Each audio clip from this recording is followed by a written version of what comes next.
জীবনটা খুবই অদ্ভুত, খুবই কষ্টের।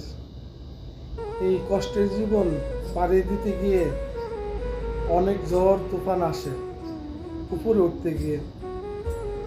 আর সেই সুখ মিলার পরে দেখা যাক কি কিছু সংখ্যক লোক আছে, তারা আপনার পিছনে লেগে যাইব, পিছনে উল্টাপাল্টা কথা কইব, কারণ সে পিছনে কথা বলবে। আর যারা আপনার পিছনে যা কথা বলে সে কোনো সময় আপনার আগে যেতে পারতো না, সে আপনার পিছিয়ে পড়ে থাকবে।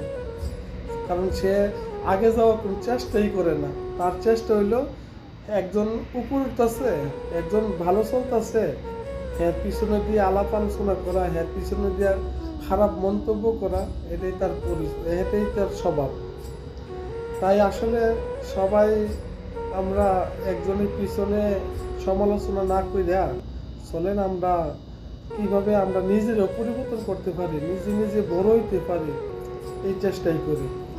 কাজেই কারো পিছনে যদি আপনি থাকেন তাহলে তার পিছনে পড়ে থাকবেন, তার আগে আর যেতে পারতেন না। আশা করি বুঝতে পারছেন।